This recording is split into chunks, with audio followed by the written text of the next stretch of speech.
Okay. All right. So we were discussing um, figures of speech in the last class. So these are questions associated with that. We'll do this one first, but this is not the only thing we're going to do today, right? It's the last time I told you that we'll also be taking up the next topic. So usually what happens is by the end of the semester, if you do not rush a little bit, one or two topics just, we just have forced to leave out one or two of them. So instead, um, instead of just focusing on the questions for figures of speech for today's class, I thought we can do the workshop worksheet, since we've already had the discussions in the previous class. I think we took the whole session talking about how to identify figures of speeches. So we'll do the questions today. These questions are only representative in nature, right? So please also look at your practice assignment questions and see the kind and patterns of question you're asked. We did see some discrepancy here and there, particularly the way questions from poems are asked. So we are working on that to see if we can get them rectified for the quiz. But these 20, 24 odd questions that you have in the worksheets, they are sort of representative of most of the figures of speech that we have discussed in the lecture. Okay. Um, People who have missed out on the first session, it's a recorded session, and you can watch them on YouTube. There's a playlist. If you look at the calendar from where you got the link for the session, you'll see a YouTube playlist link, right? So that's a new playlist for this term. You can access the recorded session from the previous week there. Okay. But no, Gurkirat, your doubt questions from other weeks, you may save it for tomorrow, because tomorrow is the doubt clearance session. That is when we take up doubt question. This is not meant for that. This is a practice session. So I think in your calendar it mentions it as today, but I don't know. I think there's some kind of glitch or someone has wrongly done that. We won't have the 5 to 6 session today. That happens tomorrow, Wednesday. Okay. All right. So we'll take up the questions then. We'll finish this one first and then we'll move on to adverbs. Okay. So let's do this one first. There are questions on your screen. So you look at these questions and tell me what types of figure of speech or which kind of figure of speech is associated with each of the question. Okay. So we'll do the first one. She's a star of our family. Metaphor. Okay, this is a metaphor because there's a comparison, right? You also tell me what what is actually going on in that given statement, right? So, statement or phrase or whatever it is. Tell me whether it's a case of comparison or substitution or contradiction or polysemy, right? This we discussed last class. If possible, try to do that. Try to give me also answers to that. So you're right. This is a metaphor, right?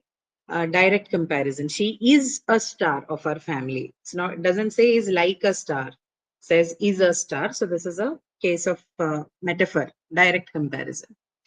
How about the second one? The childhood of the world, the anger of the tempest, the deceitfulness of the riches. Wine is a mocker. Wine is a mocker, and everything else in that particular phrase, more like a phrase, not like an entire sentence.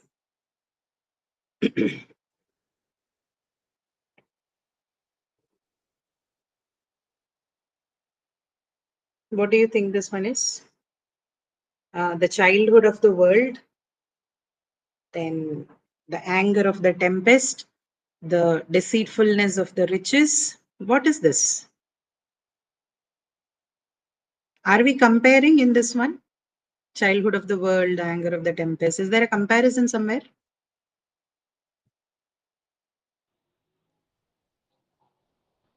Yes, no. Personification. Correct. Ask the question comparison. There is a comparison, right? So you say childhood of the world, anger of the tempest. Now, what do you see here? World, tempest, riches. These are not humanly entities, right? But everything that is associated with it, right? Which is used to compare them. childhood, anger, deceitfulness. These are all what? These are all humanly attributes. And these are now associated with non-human or not inhuman, non-human entities like the world, tempest, riches, right? So then this is a case of personification. How about wine is a mocker, the last one?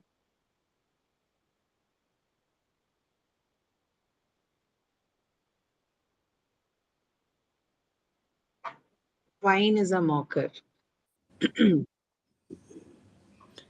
There is again a comparison, right? In all cases, there is a Personification. personification. Is it where is the personification? Ma'am, mocker means some human being, Ah, no? mocker is a human being. Are you sure about that? Yeah, ma'am. Okay, fine. So there is personification. And if you are not even, if it is difficult to arrive at a personification, you could simply even say it's a metaphor, right?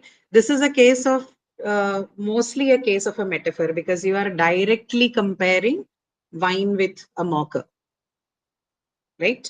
So there is personification, but then it's more of a case of a metaphor, right? If you're asked about the appropriate or the actual, not the actual, the more appropriate figure of speech, then metaphor. Okay, there is personification, I understand, but then the structure is also important. There's a direct comparison between wine and mocker, which is why this is a metaphor. So the first three cases, personification, there is in all the four you see comparison, but the first three cases are cases of personification, and the last one, which is wine is a mocker, is a case of metaphor. Okay, understood? Any questions? Ma'am, mocker means Louder. I did not hear you properly. ma'am, Sorry? mocker. Mocker. What is a mocker? What is a mocker? The one who ridicules or deceives, right? Someone who ridicules or ridicules in the sense makes fun of, right? Or deceives, cheats people. They're called mockers. Okay. So it's saying Yes, wine. ma'am. Wine is a mocker, right? So this is, I'm not entirely sure about it, but this looks like something that comes from Bible, right? So probably they are making, so the Bible constantly refers to alcohol as wine because of, whatever the Christian cultural thing associated with wine. So basically what they're saying is that, anything that is alcoholic is like a mocker, right? It compares wine to a mocker, basically implying that people who, the one who ragely drinks is also someone who can deceive and cheat, right? Yes, ma'am. We don't have the whole context, but this is what it should mean, right? If you put it into the larger context. Okay. Yes, ma'am. Please check it. I'm not sure. It looks like it is somewhere from the Bible, but it could be something else. So don't take me on record for that. It just, the way it is placed, it makes me feel like it is a biblical quote. That's all. Okay. All right. Then third one, she is now in the sunset of her days. Please. Metaphor. Ma'am, euphemism? She is now in the sunset of her days. Yes, you can say that as well. Euphemism. Yes. You mean she's in the last hours of her day or the last few days of her life, right? Yeah. Euphemism goes. And then what was the other answer? Someone said something else. Metaphor. What was the metaphor? She's not metaphor. She's now in the sunset of her days. Is it? In the sunset of her days. Uh, can it be metaphor? She is now in the, or will it be personification? We do not have any entity. I think we can say metaphor. In the sunset of her days is also a metaphor. Yeah, you can say. So this is again a direct comparison. Final stage of life, right? So both metaphor and euphemism works in this case. Okay. Remember one thing, actually, most of what you see in the figures of speech, they're metaphorical in nature. Okay. So majority might look like, okay, this is a metaphor, right? So when you have something like this, when you feel like it's a metaphor, also look for, if it is a specific kind of metaphor, which is any figure of speech, right? So like this person, someone said that it is a euphemism, right? So euphemism would then count as a more appropriate answer if you have euphemism in the options. Okay. Otherwise, it should be metaphor. If nothing is available, then metaphor. Okay. If euphemism is there, you'll write euphemism. Okay. All right. Now, little sorrows, fourth one. Little sorrows, sit and weep. Little sorrows, sit and weep.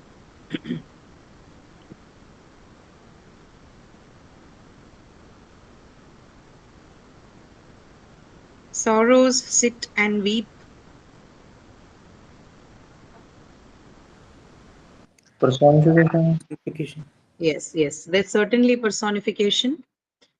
Because again, sit and weep is associated with the sorrow, which is not a humanly entity, it's an abstract feeling. So personification. Okay, good.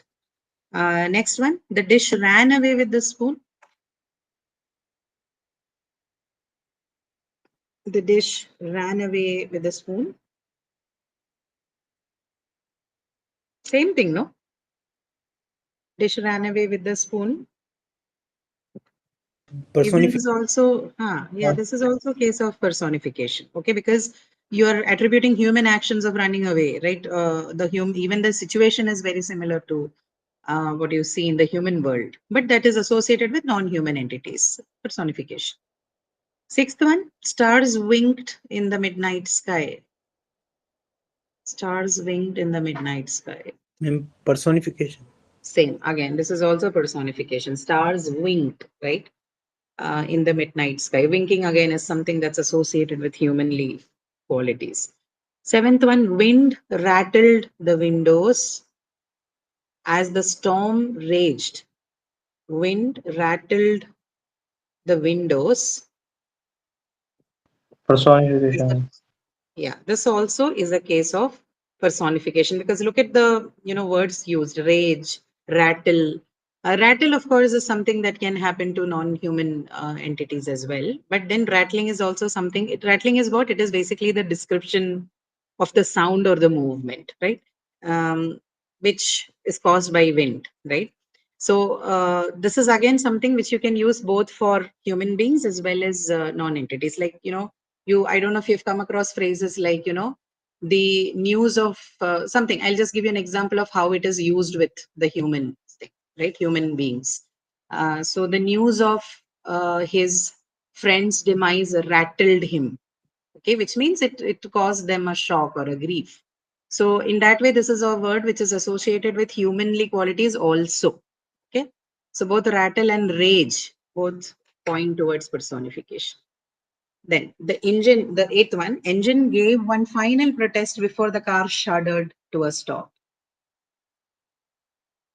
Gave one final protest before the car shuddered to a stop. This is also Same personification. person. This is, yeah, correct, correct. This also is a case of personification, personification with an imagery, right? But the major figure of speech is personification. Okay. Then sunbeams peaked, a ninth one. Sunbeams peeked through cracks in the clouds. Peeked through cracks in the clouds. Again, imagery. And what do we have here? Peeked through personification. Again, peeked through the cracks in the clouds is something that it involves agency, and anything that involves agency has to be animated. It should have a human being in action. So this is personification. Time marches. Time marches. Same. Personification. Personification. Yeah, personification. The ocean was calling his name. The ocean was calling his name. Personification. Yeah, personification. Looks like something that has come off a ghazal song or something. Ocean was calling his name. Case of personification. Okay. Then now 12th one. The pen is mightier than the sword. The pen Metonymy. is mightier than the sword. What is this? Sorry, didn't Monotony. hear you. Monotony. Um, uh, no, not clear. What did you say? Please come again. I did not hear you clearly. Metonymy. Metonymy, right? Yes. Metonymy. So why is this metonymy? Can you explain why is this metonymy?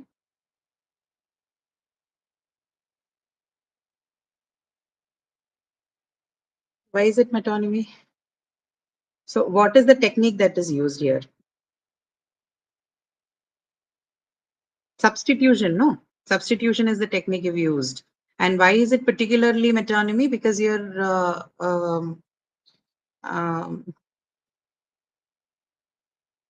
yeah, you tell me. You have to tell me. I will not tell you. Because they use pen as a symbol of sword, as a substitution. Okay. Pen signifies deliberation and sword signifies war, right? So you're substituting the word pen for deliberation and you're substituting the word sword for war, right? So that gives you the idea that there's some kind of direct substitution involved. So whenever there's a case of direct substitution, it's a case of metonymy. Okay. Some people might also want to call this a metaphor. Here's the point here. You might look it up and you will see some people opining that okay, this is a case of a metaphor, which is the case with most of the figures of speech. Like I mentioned, right? Everything could be called a metaphorical reference, but what exactly is this metaphor is how exactly is this figure of speech providing that metaphorical meaning is what you need to look into when you're looking at it. So this is a case of metaphorical reference which uses metonymy as a technique to do that, right? Signification using a different word or a word that stands in place of the other to signify a concept. Okay. All right. And how about the next one?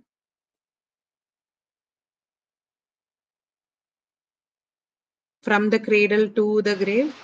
Same, ma'am. Same thing, right? Cradle signifies what? The birth. Grave Symbol of signifying the birth. death. Yes. So it stands, it substitutes for this, right?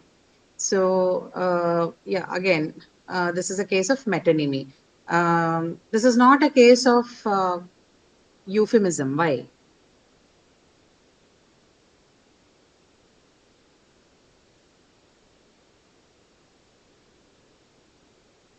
Why is this not a case of euphemism?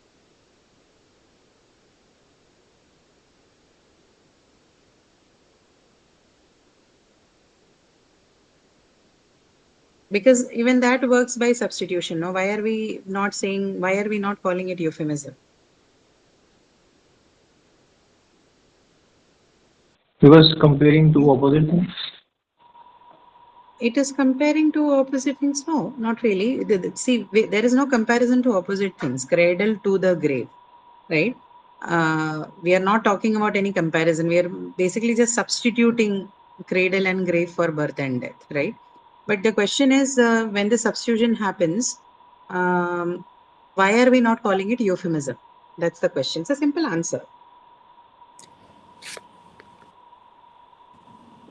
Because something unpleasant is said in good words. No, For euphemism. then you should call it euphemism, no? But do we have a case of unpleasantness here?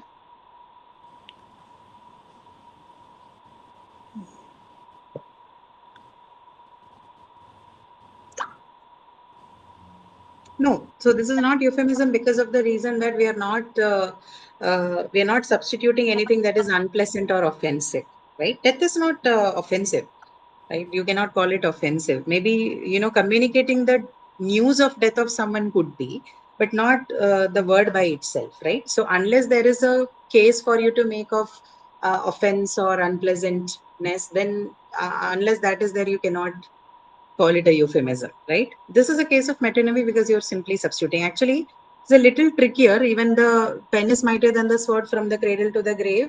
Also, it's not a very clear case of metonymy, but there is some kind of metonymy involved there. That's all. Okay. So conceptually, yes. It's also because the point that we are trying to convey here, no, pen being giving signification for deliberation, sword for war, cradle for birth, grave for death. This is more conceptual, right? Which is why the confusion comes. But then, if you're asked, it's a case of metonymy, right? So for the time being, we keep it as metonymy only. Okay. Usually, what happens in metonymy is there is a there's a direct replacement, okay, with an associated object. Like, the example that we looked at, right? The Kiwis played well. Kiwi is a direct substitution. It's a replacement for the New Zealand cricket team. So you don't see that kind of a replacement here. The replacement here is more conceptual. Okay, but whatever the case, it's still metonymic. Okay. All right. Then I have never read Milton. Can you repeat why it's not a euphemism? Sorry, I cannot hear you well. Your voice is muzzled. Can you repeat why it's not a euphemism? It is not euphemism because we do not have a case of offense or unpleasantness here, right? There's nothing that is unpleasant or offensive that we need to change it in such a way that it doesn't cause anybody any problem, right? In both the cases 12 and 13, there's nothing offensive there, nothing unpleasant there. So this is not a case of euphemism. If you're replacing something or substituting, a set of words with a different phrase, because the utterance of that or conveying of communicating it in its original form can sound rude or offensive or unpleasant to people, then we call it euphemism. Okay. All right. You get your answer? Yes, ma'am. Okay. Now, the next one is I have never read Milton, 14th one. I have never read Milton. Metonymy. This is also metonymy. Milton basically standing for, Milton's works, right? This is not the author Milton. This is Milton's works. So substitution, right? All right. Then next one is, what is it? Virtues as the Smile. sands of the shore or virtues like this is simile. Okay, simile. As or like, the moment you have the structure, you should know that the comparison involved is a simile. Virtues as the sands of the shore or virtues like the sands of the shore.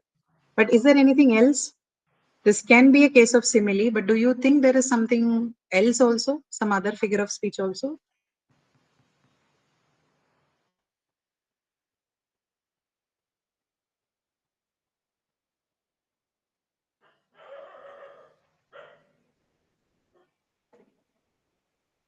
Virtues as signs of the shore. Can be metaphor, virtues as metaphor. As and No, virtue. no, not virtues. It has got something else. Actually, I'm trying to make you see how to not confuse. Alliteration and all the sands of the shore, sand and shore. Oh, okay. Good. Okay. That could be one thing. Okay, you tell me one thing now. Is it alliteration? I want you to pay attention to this because we have conditions for something to become an alliteration.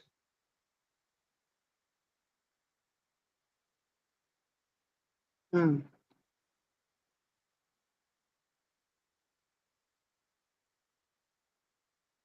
Okay.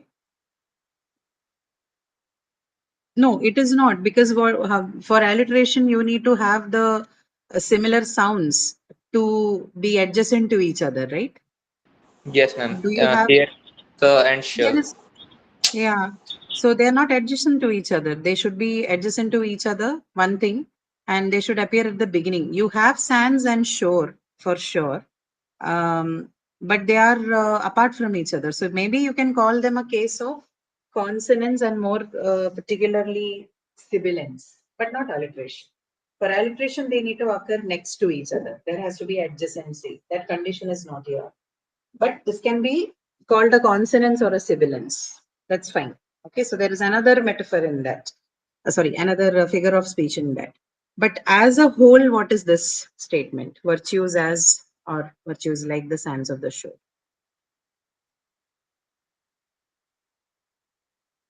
So one is, of course, simile. You're right. Anything else that you can detect here? So we have Ma'am, irony. irony. Why irony? Explain. Ma'am, because virtues are like sands, they crumble easily. So So what? That has got nothing to do with irony. No, irony doesn't say anything. Someone's trying to speak, but then you're not audible. I'm sorry. Your voice is also breaking. I can hear someone trying to speak, but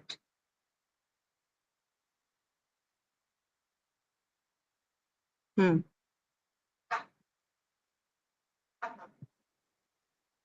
So no, not definitely not metaphor. And But paradox? anything else? Hmm. Paradox? Paradox.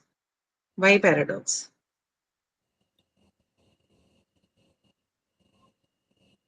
You're not getting there. Okay, you need to revise. So this is also a case of hyperbole. You remember what is hyperbole? Exaggeration, right? I gave you two examples. There are two figures of speech that work by the principle of exaggeration, right? One is hyperbole and the second one is lightarts. Lightarts actually brings it down. It's an understatement, but hyperbole makes an overstatement, right? It exaggerates too much on what actually does not exist. Virtues as signs of the shore. This is simile, and it is also hyperbole. So if you combine together, people would like to call this a hyperbolic simile, right? There is a indirect comparison between the virtues and sands of the shore. At the same time, when you look at it, virtues as the sands of the shore, by which we mean to say uncountable virtues. That is not possible, right? People cannot have uncountable virtues. People may have 4 or 5 of it, that's all, or a few of them, not so much that it is uncountable. So exaggeration, right? Which is why it's also a case of hyperbole. The examples you had in your slides for hyperbole was she died laughing, okay, or I have been waiting forever for him to come. So these are all exaggerated statements. Same goes here as well. So there are multiple figures of speech at play. Sometimes this can also happen, right? When creative writers write, all these things can happen. Okay, have you understood this point? Yes, ma'am. Okay. Now, 16th one, I am so hungry I could eat a horse. Look at Same this. hyperbole. Hyperbole, right? A Ma'am, direct case of hyperbole. hyperbole. Correct, exaggeration. She is as old as the hills. Simile. Hyperbole. Hmm. And Simile, also, simile. hyperbole, right? As old as the hills. It's impossible, right? As old as the hill, how can someone be as old as the hill? So it's a simile, of course, and it's also a hyperbole. Yeah, any question? Anybody? I'm not looking at the chat. Abundance of virtues, application, no. Okay, no problem. Let's look at the next question then. What do we have here? I walked 1,000,000 miles to get here. Same Hyperbole. thing, right? Hyperbole. She can hear a pin drop a mile away. Again, a hyperbole. Hyperbole again. All this pin drop silence and all, no, they fall within that category. I died of embarrassment. Hyperbole. Hyperbole, yeah, exaggeration. Then comes the car is certified pre-owned. The car is certified pre-owned. This must be familiar. I think some people put up boards like this. Certified pre-owned. What does that mean? Second hand, right? This is another way of saying that something is second hand. So second hand, is it I mean, we have Euphemism. our reasons for buying. Correct. Uniform. Euphemism, right? So it's, I don't know if I should call it unpleasant, but it is not something that people would be very proud of, right? So we have our reasons to buy things secondhand because maybe convenience and we don't want to spend on it. But in either case, sometimes people don't want to tell that this is second, right? So this is a euphemistic use, certified for you. Okay. Next, she's not sick, she's under the weather. Idiom. What is it? It's an idiom, but then what's the figure of speech? Euphemism, same thing, right? I don't want to say I'm sick. Instead, I don't find it very pleasant to say that I'm sick. So I say I'm under the weather, right? So again, euphemistic usage. He's not a liar. He's creative with the truth. Euphemism. Euphemism, euphemistic usage. Okay. Now, next one, 24. The child of cobbler has no shoe. Irony. Irony, right? Child of cobbler has no shoe. Irony. Is life worth living? Next one, 25th. Is life worth living? It depends upon the liver. Fun. Fun. Fun. Fun is on the word liver. Okay. So liver could either mean the person who lives or the body organ liver, right? In either case, it fits the context well. Okay, this one you should know. I think it's from the slide. To err is human, to forgive divine. Antithesis. This antithesis. So this is a kind of, I think we discussed this. We told that this works on the principle of contradiction, and this is a subset of juxtaposition. How is it particularly different from juxtaposition? This one has a parallel structure, right? There's a parallel grammatical structure here. To err, to forgive, right? The infinitive, to infinitive verb format. So this is antithesis. Then give every man thy ear, but few thy voice. Same, ma'am. Same? Ma'am, Anti- ma'am, Yes. and antithesis and juxtaposition are same or they are different literary devices? Of course, they are different from each other. Then how Juxtaposition can be. then how antithesis is a subset of juxtaposition? No, when you call something as a subset of juxtaposition, it doesn't mean it's the same. No, calling something subset and calling them same are two different things, right? I can say that pencil belongs to the subset of stationery.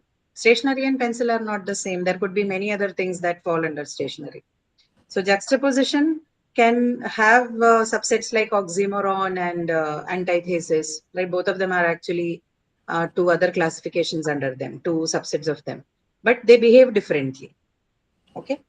So Okay, ma'am. juxtaposition could be any kind of, when you are placing two opposing idea to each other. But antithesis, particularly, there is an opposing conflicting idea or a situation, but then the difference is in the structure. They present a parallel structure, like to err, to forgive, right? Two parts of it will have parallel structure. Oxymoron, on the other hand, will only have two words, two opposing pair of words, right? Like bittersweet, okay, or living dead. That's a difference. Okay. Yeah, 27th again is a case of antithesis. I think we just discussed that.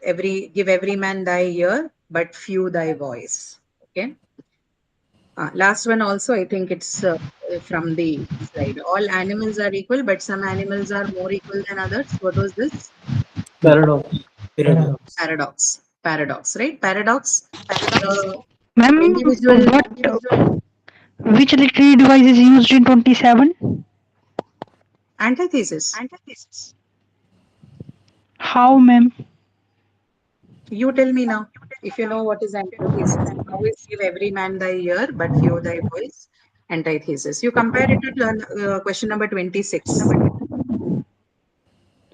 Oh, okay, ma'am. No, you tell me. Oh, Explain it to me. I don't want to let you go just like that. I want to know if you have understood. Otherwise, I'll tell you. no, ma'am, I understood.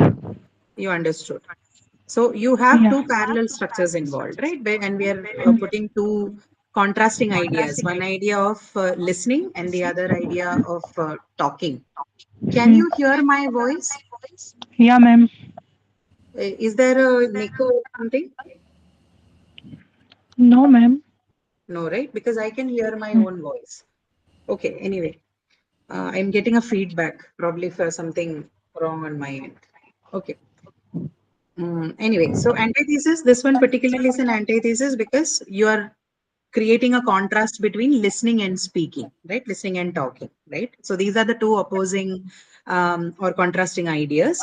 And on top of that, you have that parallel structure. Okay, give every man thy ear, few thy voice. Both of them share same grammatical structure, parallel structure, which is why it's a case of antithesis. Okay. All right. And then the last one is a paradox. Why? Why is this all animals are equal, but some animals are more equal than others? Why is it a paradoxical situation? Because the two parts of it cannot be true at the same time, right? Logically, this cannot happen, but we know that the sentence has a truth value, right? It challenges your logic, right? If you say all animals are equal, then you cannot say some animals are more equal than others. Logically, this is a challenge. However, we know that there is a real life or a realistic existence to this situation. The truth value of the statement, although it sounds illogical, is true, right? because we know not everybody is equal, whether animals or us, right? This is a commentary. This is actually social commentary from George Orwell's Animal Farm. And this is a commentary on the society that although there is perceptionally people look equal to each other, people are considered equal, but they are not, right? So this is a paradox. Ma'am, can we say it's irony? Sorry? Can we say this is irony also? No, no, no, not irony. Irony, see, I think I explained this in the last class how irony and paradox are different. Irony, you have to have a situation which has an unexpected outcome, right? Like, for example number 24, the child of cobbler has no shoe, right? This is not the problem here is not of logic. This is not an illogical statement, but the problem here is of a unexpected outcome, right? But 28 has a problem with logic. That's the difference between paradox and irony. Okay. Okay, all right. Then, I mean, the point is, there is no necessity that the child of the cobbler has no shoe. Is it necessary? It's not necessary, right?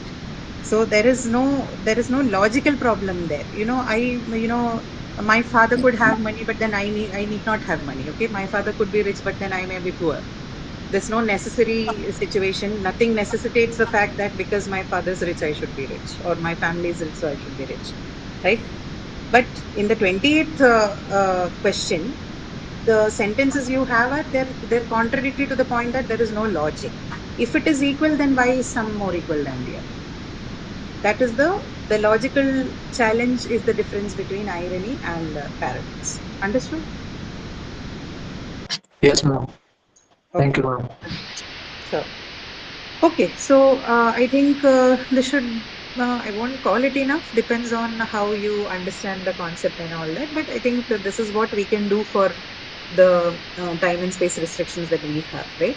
You can keep looking for more examples over internet, practice with some of them on your own.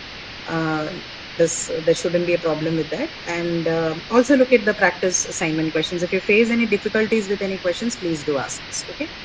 Now I'll share the screen for the next work, which is on adverbs. So we'll start discussing adverbs. We may not be able to complete the whole worksheet today. We'll see. But anyway, we'll start the discussion and we'll also do a few questions, right? So before we discuss anything, I want you to directly start looking at the worksheet, because this is sort of a warm-up exercise, and instead of I spending time on explaining what adverbs are, because you already had this topic in English 1 as well, right? So what we're doing in English 2 is introducing you to more kinds of adverbs. In the English 1, you were mostly introduced to manner, place, time, frequency adverbs, but in English 2, because we are now moving a little bit to the writing and all, trying to introduce you to writing, although we don't have it as a full-blown thing because of several other restrictions, structural restrictions. We still want you to see how advanced adverbs work, right? So for the English 2 course, the 4 main kinds of adverbs that we focus on are the degree adverbs, the comment adverbs, viewpoint adverbs, and the focus adverbs, right? All of them are very important for people who want to write and speak professionally, right? When you're using something what you call as corporate English or business English, these adverbs are the ones that are going to be used in plenty. Now, that doesn't mean you're not going to use other kind of adverbs, but these are placed very strategically. They have strategic role to play in your communication, which can make it more effective, right? Which is why we are introducing you to this. But before we get there, we'll do some basic warm-up exercise just to, rehash and brush up our memory on the adverbs as such, right? So we'll look at the first 3 and then a set of sentences in a paragraph in order to understand adverb. So first question here, Maria had an emergency at her workplace and she left soon. What are the adverbs in this sentence? You try and understand them and tell me. Adverb of time. So which is the adverb? Sun is adverb. Soon. Had an emergency at a workplace. Soon. Did you say soon? Yes, ma'am. Yes, ma'am. Soon. Soon is your adverb and it's an adverb of time. Some people would categorize it as adverb of frequency, but time. Okay. Largely you call that adverb of time. Okay. Anything else in that sentence which looks like an adverb to you, which you think is an adverb? And remember, we are talking about adverbs. We are not talking about adverbials, right? So there are two categories in, or two names rather, which people use in English grammar. We call them the two categories, adverbs and adverbial. So they are two different things. Okay, their functions are different. No, sorry, their functions are same, but structurally they could be a little different. Okay, so we are not concerned with adverbials at this point. We are only looking at adverbs. Adverbs, no, only soon, right? In that sentence, we don't have anything which is an adverb other than soon. At her, sorry. At her workplace is something which can look like an adverb. It also does the function, no, does the job of an adverb, but this is not an adverb because adverbs are always words, they are not phrases. So at her workplace is what then is an example of an adverbial. Okay. So if you're asked a question, please don't get confused. They might lay traps like this, asking if at her workplace is an adverb. It is not. Okay. It's an adverbial, functions like an adverb, but it is not an adverb. Okay. Second one, please reach the place quickly and leave the bags there. Manner. Quickly. Quickly. Ma'am, quick Yeah, quickly. and there, ma'am. And there also Please a there. place. There Adverb of also. You have place and manner, right? Quickly and there. Okay. She finished her task fast and enthusiastically. Ma'am, fast and Fast and enthusiastically. yeah, fast as well manner. as enthusiastically.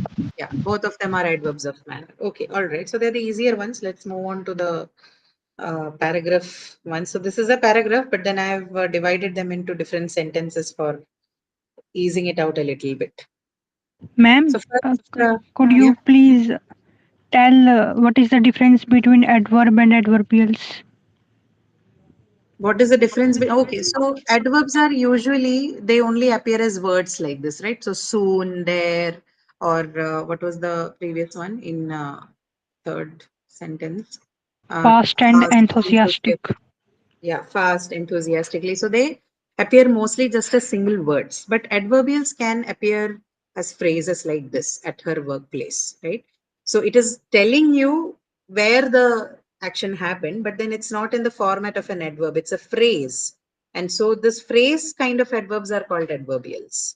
Okay. There are other adverbials also. You probably would have seen them while you learned phrasal verbs in English 1, right? So when you have a phrasal verb like look after, the prepositional part after the verb look is also called an adverbial because they can also, prepositions also have the task of telling you about the position, place, time, etc. Right? So anything that talks about position, place, time, manner, and is in the format of a phrase is usually an adverbial. Okay, but adverbs would be mostly in just a single word format like this: soon, quickly, then there, fast, enthusiastically. So that's the primary difference. There are more differences, but we are not concerned with it at the moment. For you, Ma'am, this much ma'am, is adverbial could be a clause also, no, ma'am?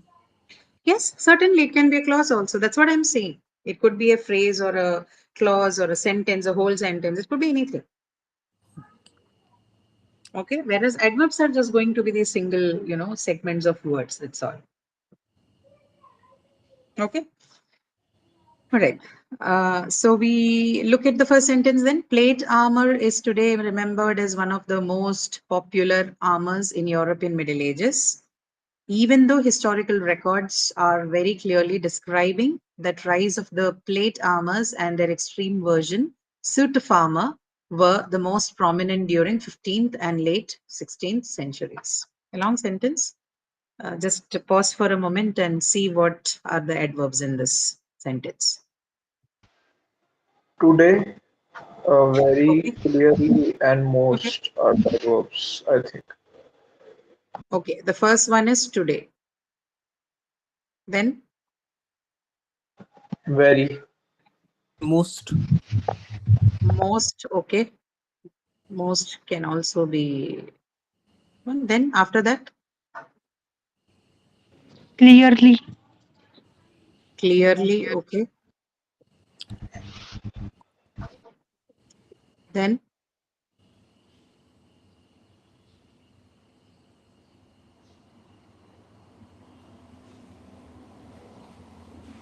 there's another most here, okay. That also. Then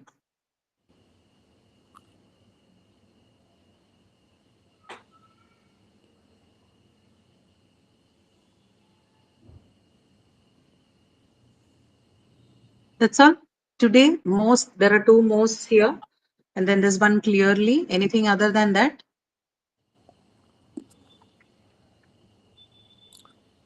I'm very. Okay. Very. Yes. Very is also an adverb of degree. Okay. I think that's all. We don't have anything else. But the most prominent during 15th and yeah. So today, most, very, clearly, and another most, right? So there's an adverb Ma'am, of can during be adverb? can during be an adverb? Okay. Tell me how. No, ma'am, I am Is during an asking. adverb? I During. I'm also asking you. Is during an adverb? Can it be an adverb? 15th and late 16th century. because it is telling when the event is happening about. That's okay. But is it directly telling you? If I say just the word during, does it give me any indication of, time? Yes, ma'am. No, ma'am. It doesn't, right? So this is what during is a preposition. Okay, it's Okay, ma'am. connecting Understood. first part to the next, right? It's connecting noun to the next one. So it's a preposition. It's not a. This isn't a adverb for sure. Okay, right. Then next one. Today, plate armor plays a very important part in the history of personal armors, or as the most distinct and easily recognizable type of the armor in the entire book. Of course, the first one, right? Today. Then after that, I'm very. very. Yes, very is degree of it. And most Then and easily. Most and easily. most, yes, most is also an adverb. We already, I think that one we already recognized in the first sentence itself. Okay, so easily, most, very, today, they are all the adverbs in this one. Anything besides that? I don't see any. Okay, third one. As soon as someone sees plate armor in any of its forms, oh, sorry. Whether it is full plate suit for both soldier and horse or just breastplate protector named cuirass, modern people are immediately thinking about medieval times, numerous wars that happened during early Renaissance, and romanticized vision of fully armored knights and pre-gunpowder warfare. Immediately. Okay, immediately. That's the What immediate adverb that you can see here. Which around? one? Sorry. Around. Where is around?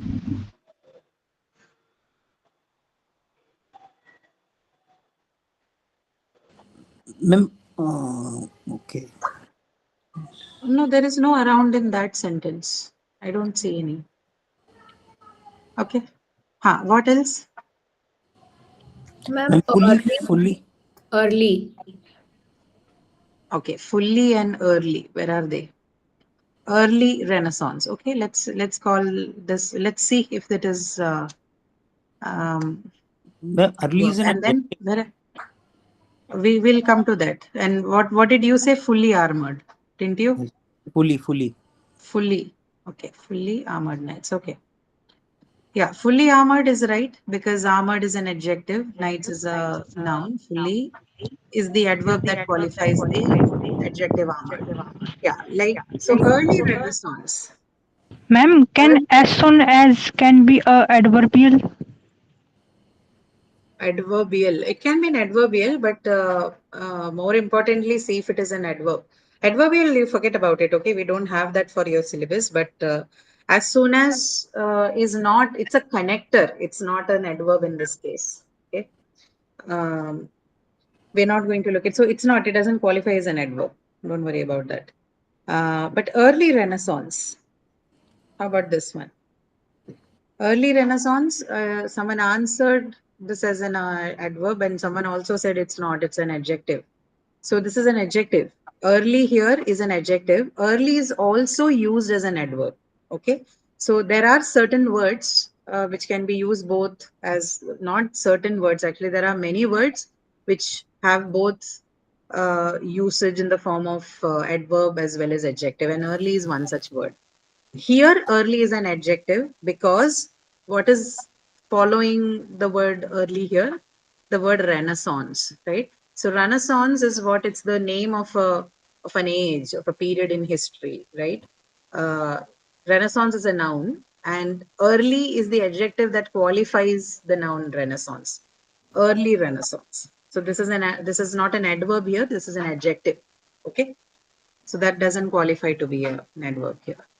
Ma'am, what is pre gunpowder warfare? What is Pre is a prefix. Means prefigure of, oh sorry, part of speech will be? No, it's not a part of speech. It's a morpheme, right? It's a prefix. Okay. It's like the word prefix, right? So fix and then there's a pre. It's a morpheme. You call it a prefix. That's not an adverb. This is just something that we use as a morpheme to show, time period that goes before pre-gunpowder warfare. It's a prefix added to the word gunpowder. Okay. Ma'am, gunpowder here is an adjective. Gunpowder is Gunpowder is modifying warfare noun. Noun warfare, it is modifying. Gunpowder is not an adjective. This is a gunpowder is not an adjective. It's a noun, right? Gunpowder. Yes, No, ma'am. but here it is functioning in adjective, no, ma'am. No. That's a compound noun there. But then because you already have a compound this side they have not used a hyphen. Gunpowder warfare. It's a compound noun. Okay. Okay. Yeah. It's like a blackboard, right? Okay, so fourth one, the oldest plate armor ever made comes from ancient Mycenaean era Greece from around 1400 BC. I'm sorry about this, this extract. Actually, there's several, don't know where did I choose this from. Now that I read it, I see the language is very bad. You will see a lot of multiple prepositional usage and all that. Anyway, next time we'll change this. The oldest plate armor ever made comes from ancient Mycenaean era Greece from around 1400 BC. What are the adverbs here? Ma'am, ever made. Okay. Ever, yes, correct. Ever made, frequency, correct. Ever is your adverb. Any other? Around. Around again, look at it carefully. From around 1400 BC, it's a preposition, right? It's not an adverb. From. Again, preposition. That's why I said multiple prepositional use. All of them are serving the role of preposition. It's connecting Mycenaean era Greece 2400 BC, connecting two nouns. That's what they're doing. They're not doing the function of an adverb. Okay. So from and around here, both of them are cases of, but the question is, can they also be adverbs? That's a question that we can ask ourselves. From, definitely we cannot use as an adverb. But how about around? Can we use around as an adverb? Yes, ma'am. Okay, so can you give me an example if you can use? I'm not sure. I'm just asking you. Here Ma'am, it's a preposition. He walked around the park, ma'am. He walked around the path. Park. No, park. Yeah. He walked around the park. Around, again, it's a preposition in that case.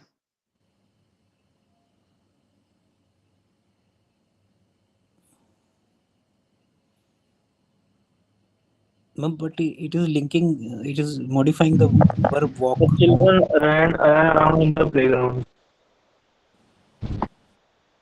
No, I didn't hear you properly. The children ran around the playground. The children walked around the playground. Okay. So how do you explain that children walked around? So when you say the children walked around the playground, now look at the verb. How do you identify this? Right, this is not an adverb because the children walked around the playground. Now, around the playground, this is a prepositional phrase. If you can also stop at the children walked, because walk is what? It's an intransitive verb. It actually doesn't need any verb, complete by itself, which is also, something that gives you the clue that around the playground, it's a phrase together, which is I think you have had the lecture. I don't know if you have yet reached that lecture, complement and adjunct, right? This is what you call as an adjunct. I can remove it and cause no grammatical disturbance to the sentence. So here again, it's a preposition, not an adverb. There were around 50 people in the party. There are around 50 people in the party, right? There are around 50 people in the party. I have around 50, 500 rupees in my pocket, right? So this here it is an adverb. Around 50 rupees, sorry, 500 rupees, 50 people in the room. Here it is an adverb. Okay. I saw him walking around the earlier. I saw him walking around the stairs. him walking around the stairs. Again, don't you think that it is an adjunct kind of a use? You can say instead, you could say something like they, how do I say?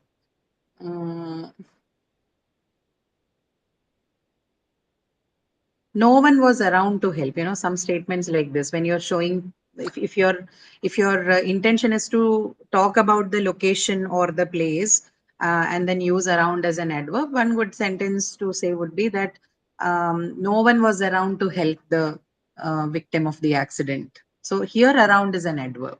So you're saying no one was, instead of saying no one was there, you are saying no one was around. So this is an indication of the location or the presence of something. So here it is an adverb. Or some examples like there were heaps of garbage lying around the corner. So here again, lying around the corner or whatever, whichever place. Again, this one is an adverb because you're saying lying around. In your example, the problem is that walking is an intransitive verb, right? So anything that follows it will go into the adjunct and then preposition.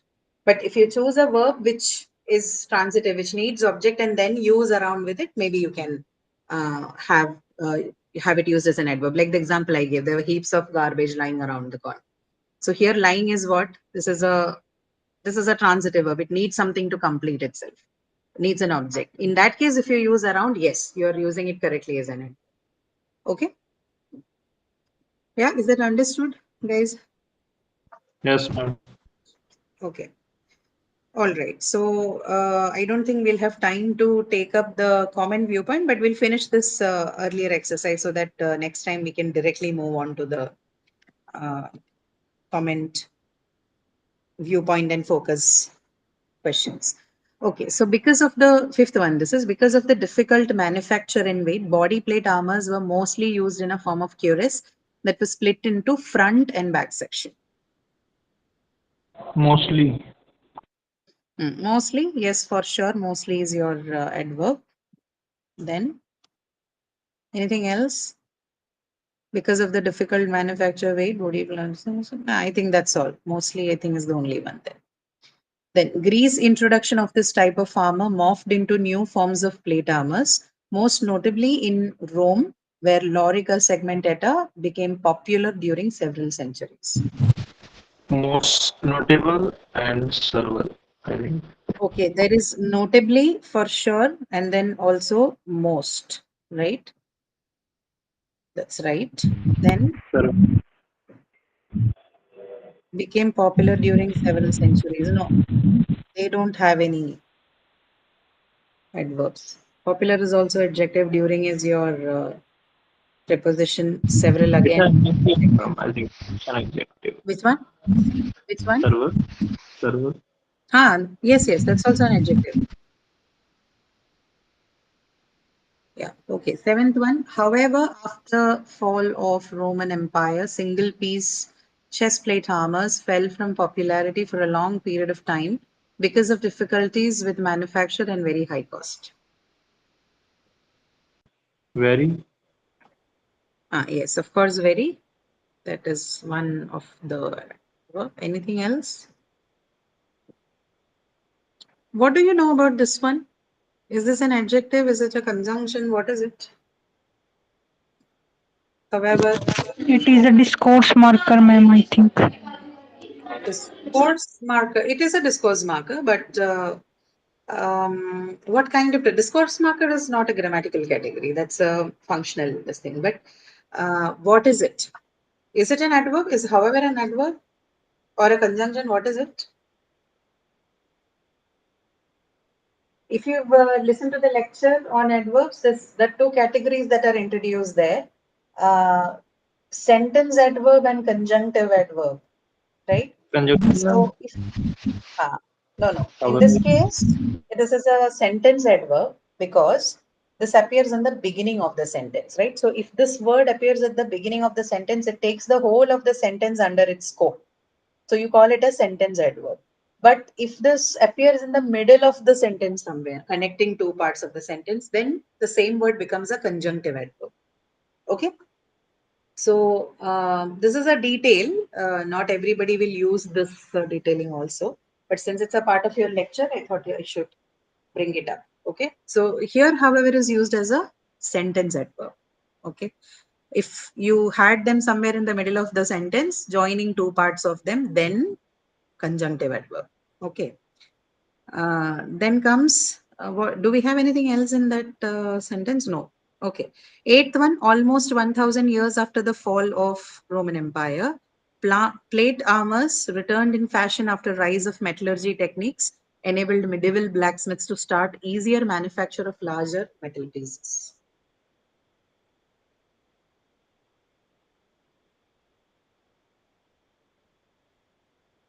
Almost.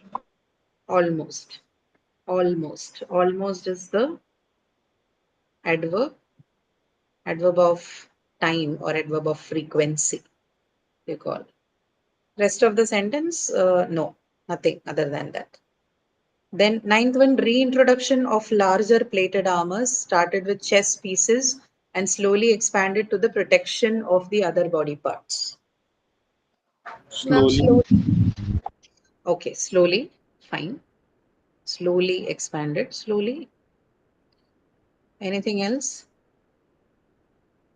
No. No, right? ma'am. Okay, yeah. Then special type of plate armor set was created specifically for jousting. Plate armors remained in use until 18th century, mostly in specific cavalry military units. Specifically and mostly. Okay, specifically is your first adverb. Then plate armors use until, yeah, mostly. Anything else besides them? No, right? We don't have any adverbs, at least in this one.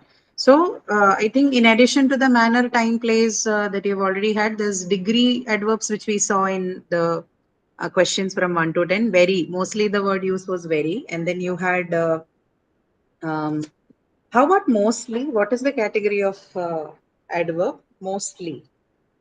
Frequency. Frequency. Mostly is a frequency adverb, right? Almost is also a frequency adverb or a time adverb. That's okay. Very is a degree adverb. Then did we have notably? How about notably? Manner. Notably is manner. Yes, correct. Anything else that was peculiar here? No. Okay. So, and in addition to that, you also had this one, right? The however thing. This one, in this case, a sentence adverb, right? Taking the whole of the sentence under its scope. If appears somewhere, it has a chance to appear in the middle of the sentence, joining two parts of the sentence, then conjunctive in nature. Okay. When there are So, no sentences like this, however. Sorry?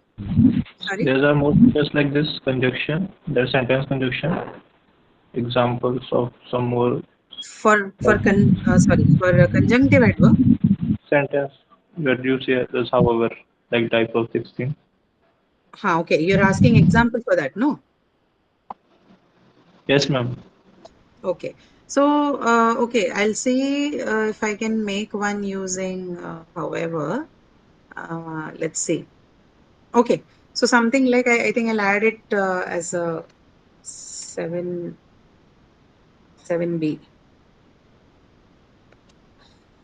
This kind of sentences, you know, I wanted to, what do I say? I wanted to eat idli. Wait, I want to eat idli. However,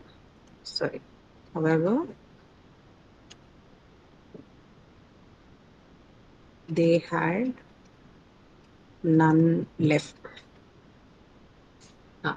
Look at the sentence. I wanted to eat idli, however, they had none left. So here, however, is used as a conjunctive adverb. Okay, joining two.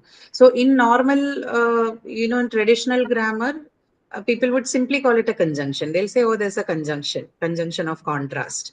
But in modern grammar and linguistics, people would give it more functional clarity, saying, okay, this is a conjunction, but this is more of a conjunctive adverb in the sentence. So this is an example of conjunctive adverb. Okay. Okay. Right. Yeah. Anybody? Any other questions before we close for today? Ma'am, what is the difference between conjunctive adverb and conjunction?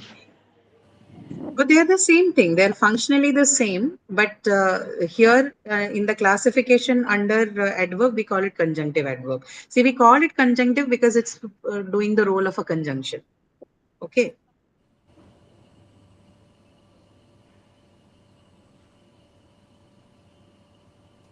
Right. Anybody? Any other questions?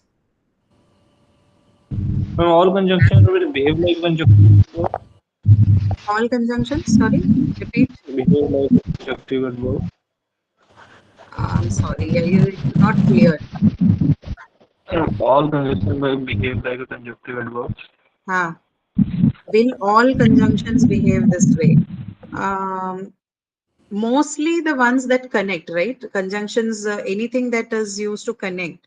But I don't know if subordinating conjunctions could act like this. Mostly coordinating conjunctions would have this property is what I guess. Okay, we'll have to look at examples for it. I don't think I can say that just like that. We'll have to look at it with the case by case thing. But mostly all the coordinating conjunctions, the one which are used to form compound sentences, they will have this property of acting as a conjunctive adverb. Okay. Okay. Let me try and let me think of an example where subordinating conjunctions can be used this way. Let's say if I have because. Yes, actually, yes. Subordinating conjunctions can also, I think there was an example in the same worksheet where we had that case. Was it here or somewhere else? This one, see, because of the difficult manufacture and weight, body plate armor. So here, one may call this because as a conjunctive adverb. Okay. So it is possible. Even with the subordinating conjunctions, it's possible. Okay. How can we identify that it is a conjunction adverb? How do you identify if it is a? Conjunction adverb. No, sorry, I did not hear you. The last part was not clear. This is a conjunctive adverb.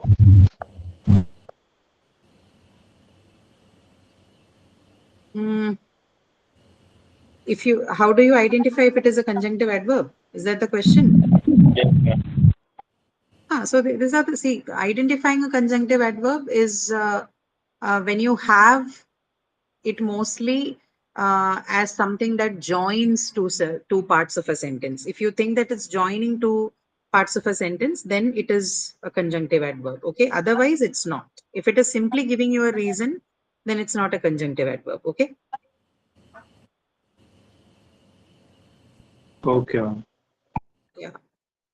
Just give me a moment. I'm just looking for an example which can, make it clear using the subordinate conjunction. We have the coordinating one, but I'm specifically looking for something that can clear this subordinating one. And the sentence also, I want to check if this qualifies as a conjunctive, although it does look functionally. Section.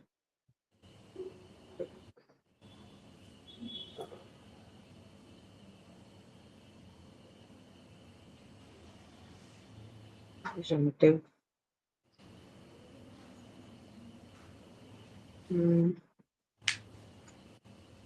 Yeah, that's what I was also thinking. Yeah. So if you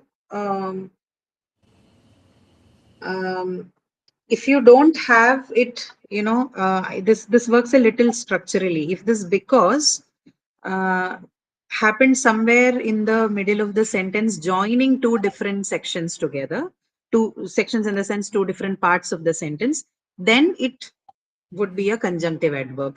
In this case, sentence number 5, here because is not a conjunctive adverb. Okay. Here it is only introducing a reason. It's not joining two parts of a sentence, right? So unless it joins two parts, and in the process, if it is doing that, then it can only appear at the, somewhere in the middle of the sentence, right? Joining two of them together. So if that is the case, if because is used in that sense, then we'll have it used as a conjunctive adverb. In this case, it is not. Let me try and take an example. With because, in case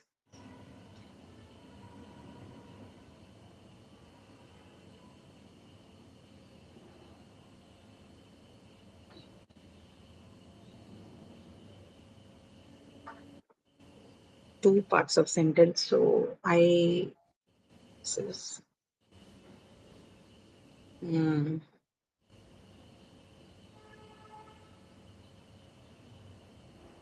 the match was cancelled because it rained. It rained and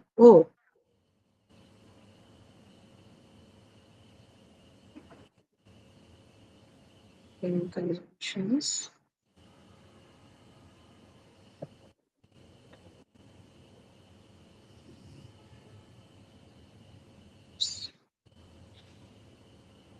Can this example?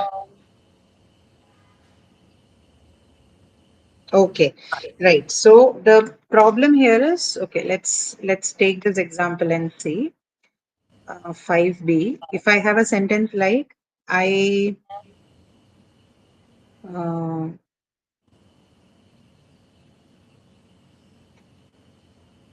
it rained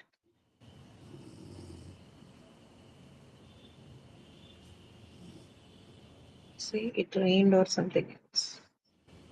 No, not this one. I couldn't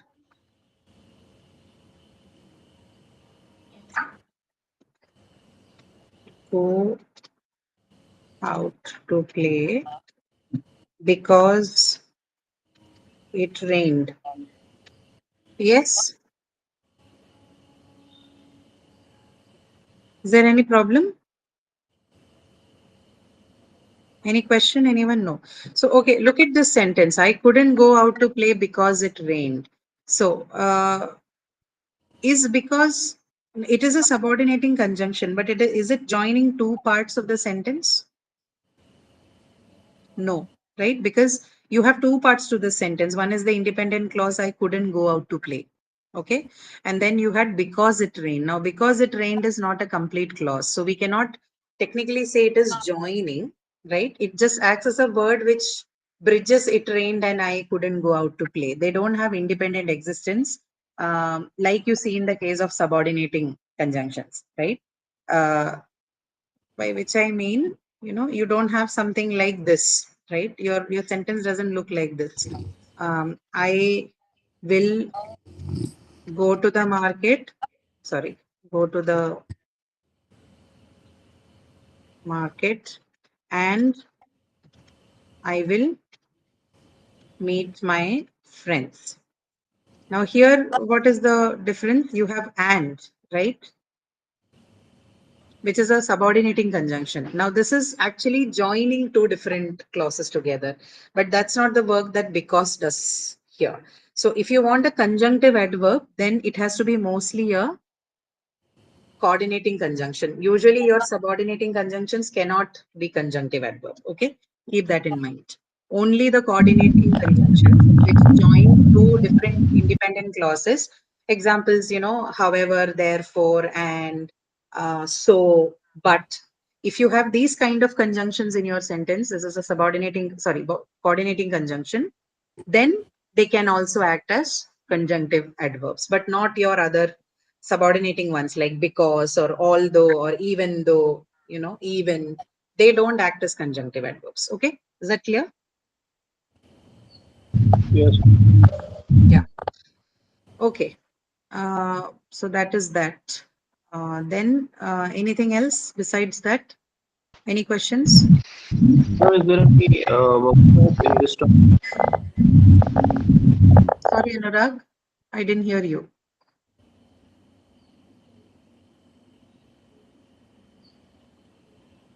Ma'am, is there any What is- workshop in this term? Is there any Workshop. workshop on what? There are workshops, but most of the workshops, a worksheet or workshop. Workshop, ma'am. That in term one we have some workshop now, like Oh, representation. yeah, they actually all of them start after your quiz. Once your quiz one is done, you will have some announcements on the workshops. Okay. For you, it is professional writing, English 2. So you have two parts of professional writing workshop, but all of that happens after quiz one. You'll get an announcement about it. Okay. Okay. Ma'am, if I want to improve my grammar, like want to top words, Improve your grammar. not grammar, that like vocab. Vocabulary. Yeah. Vocabulary, that is a long running task. It's not something that happens over a right? But अरे as a miss कर रहा हूँ. starters, you should quite. As a starters, you Come on, should you need to focus more on what kind of vocabulary you want to improve, right? That is more important. So you need to acquire based on what you want to take up, right?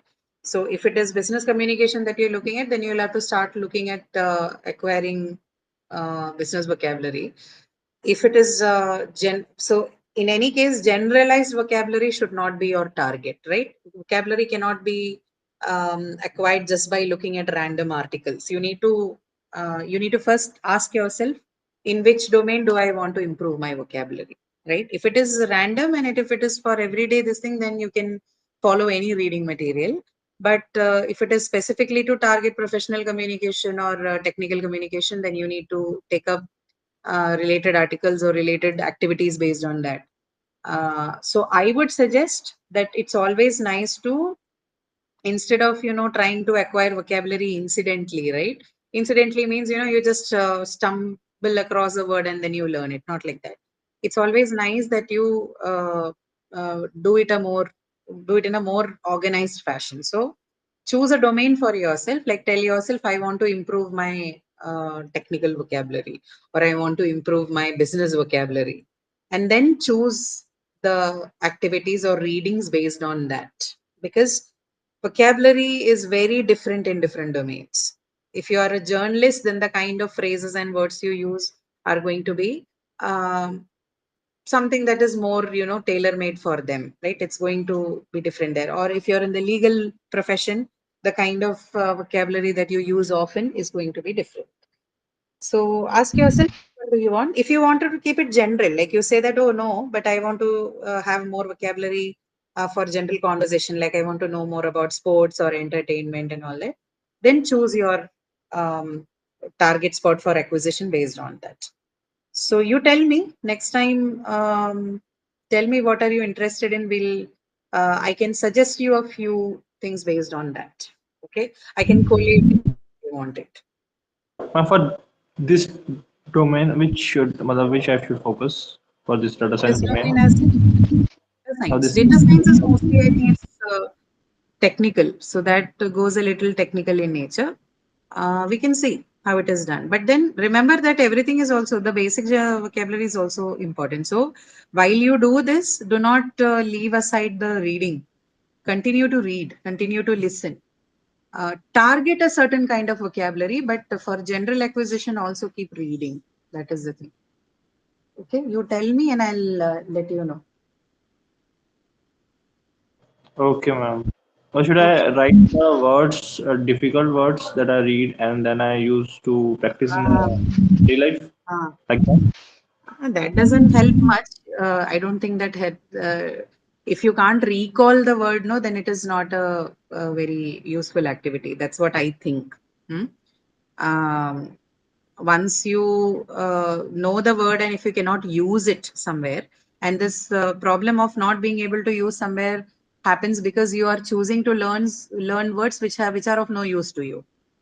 Okay, so you read it somewhere, but then you do not really have a space or opportunity to use it. Those kind of situations don't come to you, which is why I mentioned choose a domain that is more important to you. Try and start vocabulary acquisition in that area. So you will retain and recall these words much, easier in a much easier way than learning a random word which you found somewhere and you are not using. You don't have a space to use. Okay.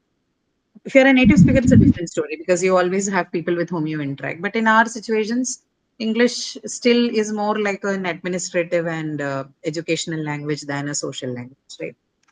So target this one first, and then on the edge, you also keep reading general things. Ma'am, if I choose technical, then Hmm.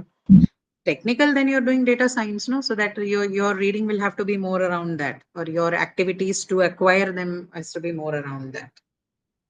so There are certain ways that people use for vocabulary acquisition, uh, but nothing is as effective and foolproof as reading, is what I have understood from my experience. Consistent reading.